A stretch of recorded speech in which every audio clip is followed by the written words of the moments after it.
guys, kita sekarang ada di part 2 R&B Talk.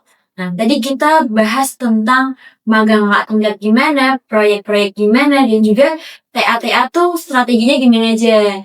Nah, sekarang kita bakal bahas untuk magang tahun ini nih Pak, tahun depan. Nah, kira-kira untuk kebijakannya sendiri, untuk angkatan saya khususnya 2023 nanti seperti apa Pak? Oke, secara khusus untuk angkatan 23 itu belum ada pedoman resmi yang dikeluarkan oleh kampus. Tapi memang berbeda dengan angkatan-angkatan sebelumnya.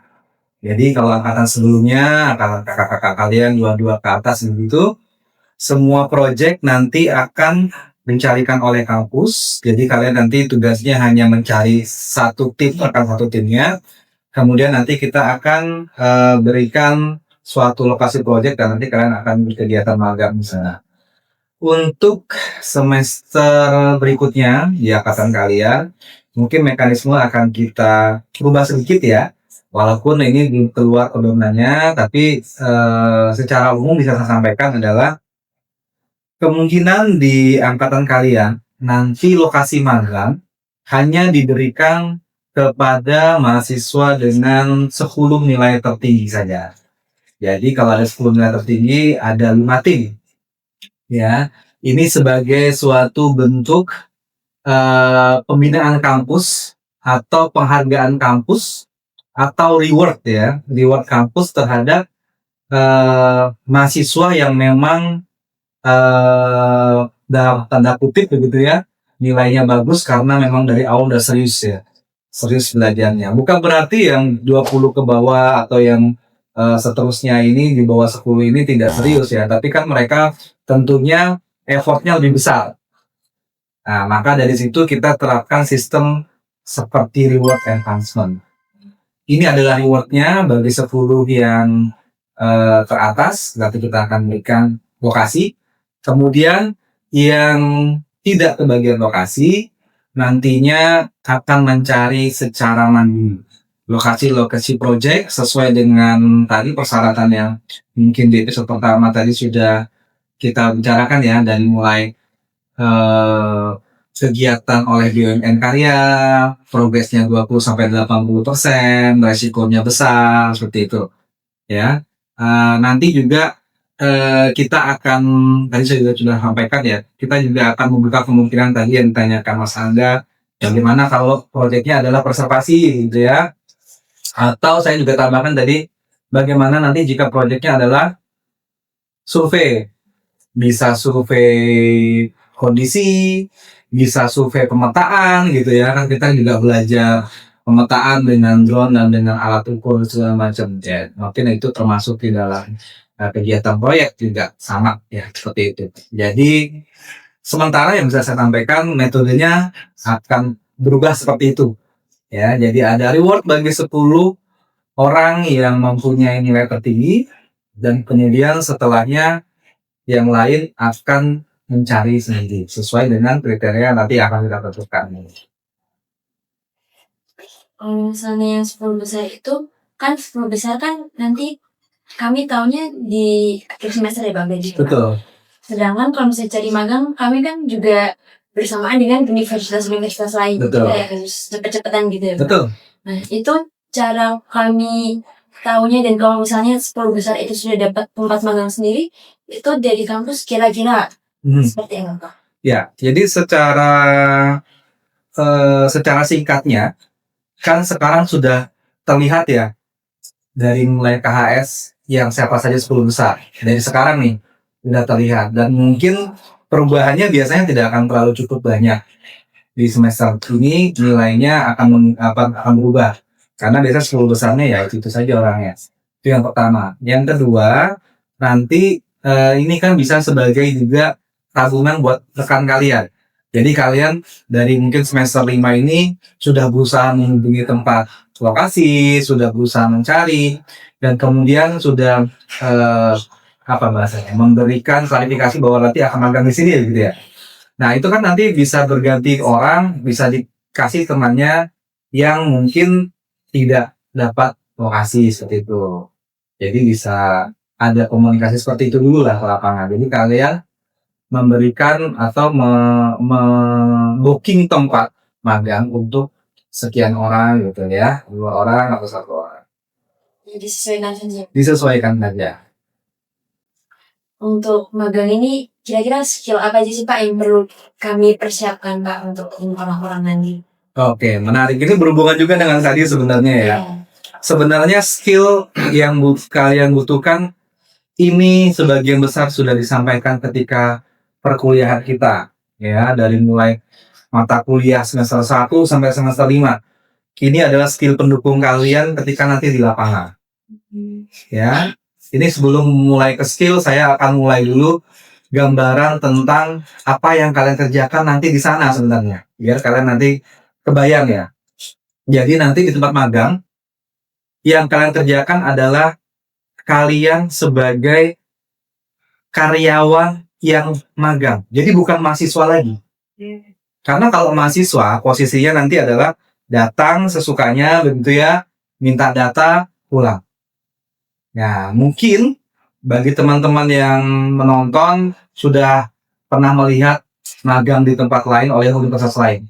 Tipenya akan seperti itu. Cuma datang, duduk-duduk, lihat-lihat, minta data, kemudian pulang. Nah, untuk Politeknik PU magangnya akan berbeda. Magangnya adalah persis seperti karyawan yang sedang magang. Artinya apa? Artinya kalian nanti akan diberikan pekerjaan. Dari pagi sampai sore sesuai jam kerja. Dan nanti jika ada lembur pun nanti akan ikut sebenarnya di dalam kegiatan tersebut. Jika mendapatkan izin dari pimpinan tentunya ya. Tapi posisinya adalah sebagai karyawan yang magang. Artinya apa? Karyawan siap diperintah apa saja, mengerjakan apa saja sesuai dengan kualifikasinya. Ya, walaupun ada mungkin ya bercandaannya tidak sesuai kualifikasi ya. Kalian anak teknik disuruh beli makan siang contohnya ya, nggak apa-apa. Itu kan namanya dinamika pekerjaan ya. Tapi pada poinnya adalah kalian datang ke sana sebagai karyawan dan dipekerjakan sebagai karyawan. Karyawan magang itu tentunya apa? Di dalam pengawasan. Di dalam pengawasan oleh mentor. Nanti akan ada mentor lapangan yang ditunjuk untuk mengawasi kerja kalian dan memberikan kalian pekerjaan. Contoh nanti Mbak Elis satu tim dengan Mas Angga. Ya, si mentor berusaha membuat kalian ini terpisah dulu. Ya, Mbak Elis masuk ke back office, jadi masuk kerjaan administrasi, backup dan sebagainya. Mas Angga ditaruh di lapangan dulu, suruh ikut ngecor, suruh ikut tim QC, suruh QC itu adalah tim quality ya. Jadi dia ngecek kualitas pekerjaan seperti apa, melakukan tes-tes, bahkan uji-uji ambil sampel gitu ya. Kemudian ikut tim quantity contohnya, ikut tim surveyor ya. Nanti akan ditukar-tukar. Ada juga memang tipe mentor yang nanti di lapangan udah kalian bareng-bareng ke sana, bareng-bareng sini, bareng-bareng gambar ini, hitung ini. Nah, yang diperintahkan itu tentunya adalah item-item pekerjaan yang semuanya sudah diajarkan di kampus. Contoh tadi mau ngukur, tentunya kita sudah dapatkan IUT ya, ilmu ukur tanah, survei rekayasa. Kalian disuruh untuk masuk ke tim quality ngetes beton. Tentu kalian sudah belajar ngetes beton, umumnya beton datang selamnya seperti apa. Kemudian masukin ke benda uji, disimpan, curing dan lain sebagainya. Kemudian dites uji tekannya berapa. Itu quality. Atau mungkin masuk quality ke tanah, ya bagaimana pemadatan tanahnya. Apakah nanti pancangnya sudah masuk kekuatan daya dukungnya sudah cukup menurut kalian dari. Atau kalau bore pile, apakah kedalamannya sudah cukup, tanahnya juga sedikit stabil. Dan lain sebagainya. Itu semua sudah masuk ke dalam kurikulum kita yang memberikan praktikum serta pengantar teorinya secara mungkin tidak detail ya, karena kan nggak mungkin dalam satu semester mengerjakan itu semua secara detail. Tapi semua itu sudah kalian dapatkan dan nanti akan diterapkan langsung skala yang 1:1 ya begitu di lapangan. Jadi bayangan yang di lapangan dengan seperti itu ya, artinya apa? Yang perlu kalian persiapkan tentunya adalah tadi yang pertama yang saya sampaikan di depan, persenjatai diri kalian dengan ilmu-ilmu yang sudah diberikan oleh kampus. Jadi kemarin kalian kuliah hanya mungkin sekedar menyerap ilmu tapi belum tahu cara menyalurkannya, atau sebenarnya saya belajar ini buat apa sih sebenarnya gitu. Saya belajar statika struktur kira-kira buat apa? Di lapangan saya nggak paham, kok ternyata begitu ngeliat jembatan gitu kan, ngitung pembebanan, sendirol, baru kebayang, oh ini maksudnya kemarin gitu. Terus saya nih belajar sampai jatuh, tangan saya bengkok, benisting, buat apa sih gitu ya, soalnya ada kan teman kalian yang gitu ya, sampai kecelakaan ya, buat apa? Oh ternyata begitu saya mau membangun jembatan, saya harus bangun pilarnya, saya pakai peranca, ngecor balok gidernya, oh ternyata pakai benisting. Begitu ditinggalkan sebentar mau pindah tempat lain, oh ini shoringnya. Itu sudah diajarkan, tapi belum tahu cara menyalurkannya yang benar-benar dilakukan kayak apa. Nah, posisi inilah yang menjadi nilai lebih kalian dibandingkan mungkin dengan teman-teman dari kampus lain di lapangan nanti. Ya, ketika kalian ketika kalian magang, kalian benar-benar melakukan pekerjaan yang memang dilakukan oleh karyawan, tanpa perlu karyawan yang ada di sana memberikan kembali atau memperkenalkan kembali cara mengerjakannya. Nah, jadi suruh ngukur, ini loh alat ukurnya, caranya ini, bukan nggak perlu lagi mereka. Pak, yang sewu di mana alat ukurnya? Ini nak, gitu ya istilahnya. Dikasih kalian jalan. Mana gambarnya Pak, lokasinya, poin-poinnya mana? Gitu. Jadi kelebihan kalian ada di sana. Dan itu terbukti beberapa BNN karya yang sudah kita kerjasama magang sebelumnya sangat panjangnya sekali sangatnya puas dengan kinerja kalian anak-anak Politeknik PU di lapangan, dan terbukti beberapa kakak-kakak kalian bimbingan saya aja ada 4 atau 6 yang dipanggil pulang ke lokasi proyeknya. Jadi mereka sudah magang, kemudian pulang ke kampus untuk mengerjakan atau sidang TA. Selesai mereka dapat tanda tangan saya pengesahan gitu, sudah lulus, mereka kembali ke lapangan, dipanggil kembali ke lapangan. Artinya apa kalau dipanggil lagi? Artinya mereka cukup puas di mata perusahaan.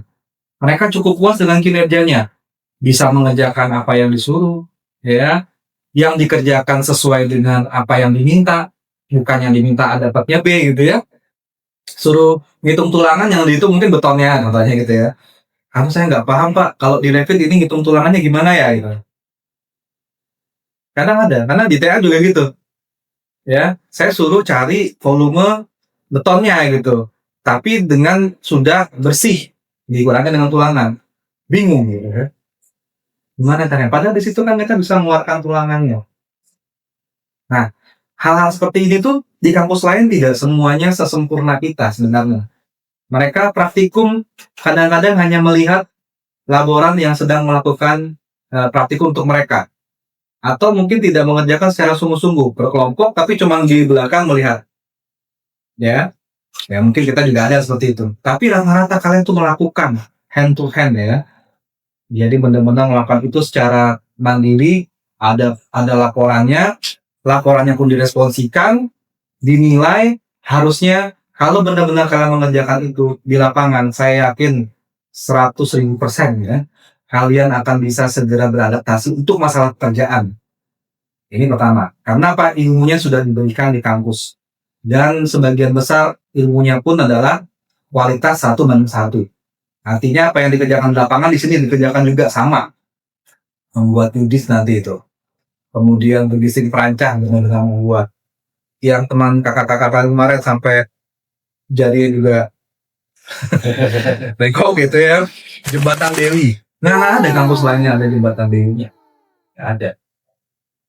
Seperti itu. Jadi yang dipersiapkan tentunya adalah upgrade dulu diri kalian. Upgrade dulu diri kalian dengan ilmu-ilmu yang sudah diberikan di kampus. Jadi laporan-laporan itu kalau bisa kalian PDF-kan buat nanti dibaca-baca. Ya. Terus yang kedua yang dipersiapkan adalah bagaimana cara beradaptasi tadi saya juga sampaikan. Beradaptasi itu macam-macam, dari mulai kalian berusaha mencari di lapangan kan. Di lapangan tentunya kita harus mencari dokumen-dokumen. Minta dokumen itu kan ada caranya gitu ya. Ngobrol sama ownernya, ngobrol sama mentor kalian.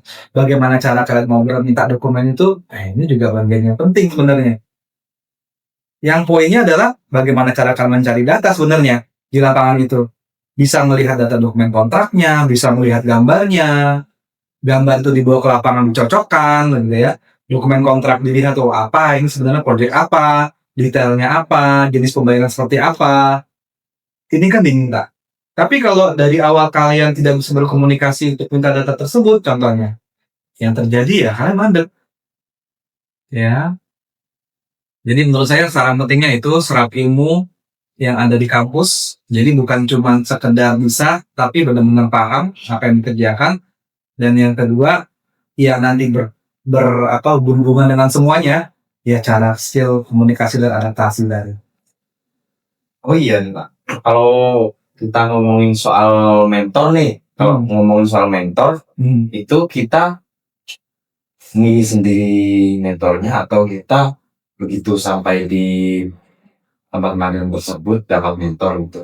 Oke, mentor lapangan ya? Ya. Nanti mentor lapangan karena kalian itu prosesnya adalah magang sebagai karyawan yang dimana kampus menyerahkan kalian ke lapangan, maka nanti mentornya akan dikasih dari lapangan, jadi dari kegiatan karya yang ada di lapangan. Kampus tugasnya hanya memantau dan mendapatkan laporan dari mentor tersebut. Jadi sebagai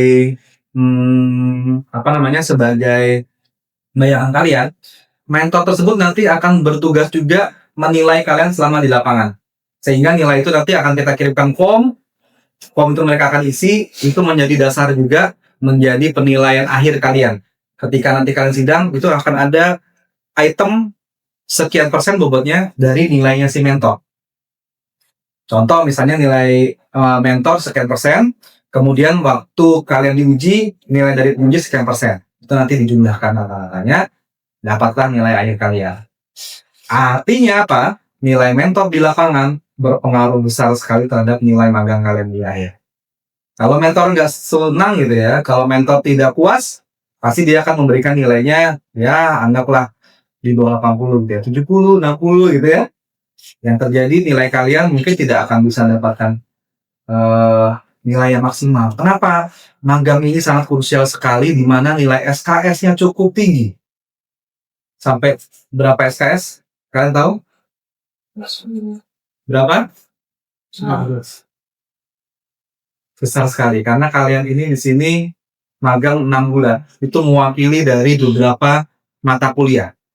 Maka SKS dia itu sampai 11. Kalau kalian dapat B, dapat C, artinya apa? Nilai kalian akan drop sekali. Sehingga kegiatan magang ini adalah kegiatan pembuktian diri di mana 6 bulan kalian menumpahkan semua ilmu selama 5 semester dan dinilai oleh mentor, puas, datang ke kampus, kita sidang, ditanya, bisa menjawab, pasti nilai A ada di tangan. A kalikan sekian SKS, luar biasa. Langsung tinggi IPK-nya.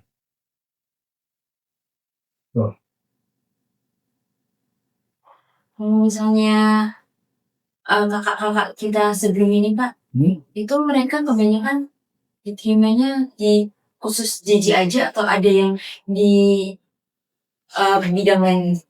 Yang lulus atau? Yang udah lulus. Oke. Yang sudah lulus rata-rata sebagian besar 80% ada di bidang jalan jembatan. Walaupun ada yang sedikit anomali beberapa, saya masih ingat sekali, mungkin nanti menonton ya, Mas Yusfi ya, itu angkatan pertama 2019-2020. Dia kerja di Bali, menghubungi saya, tapi di bagian pembangunan villa. Jadi kan ini agak keluar dari jalan jembatan ya. Tapi ilmunya kan tetap sama. Dari sekali lagi ilmu betonnya sama, ilmu tanahnya sama, strukturnya sama. Tapi dia enjoy ya, mungkin karena di Bali ya Yusfi ya. Saya nggak paham nih. Kemarin dia menghubungi saya, Pak. Gimana kapan main ke Bali? Saya lagi bangun villa nih. Ya nggak apa-apa kalau buat saya satu saya ke sana nih. Ya jadi ada beberapa yang memang kakak-kakak kalian itu begitu lulus kerjanya tidak spesifik di jalan jembatan, tapi tetap berhubungan di dunia teknik sipil. Jadi kalau ngomongin soal bidang ya Pak, ya, berarti kita mau nggak mau dituntut harus seenggaknya tahu bidang sebelah gitu, nggak cuma di jalan jembatan saja kah atau di mana aja itu. Iya, sebenarnya tidak dituntut ya, cuman tapi ilmu dasarnya itu semua sama. Terpakai di jalan, terpakai di gedung, terpakai di air, sama ilmu dasarnya. Hanya saja pengembangannya yang memang berbeda gitu ya. Kalau jalan jembatan, kita fokusnya misalnya bagaimana cara membuat berisik pilar gitu ya, balok. Tapi kan di bangunan air mungkin ya dia lebih ke dindingnya karena dia harus bangun gedung gitu ya. Ya ilmunya kan sama tentunya, hanya saja pengaplikasiannya yang berbeda.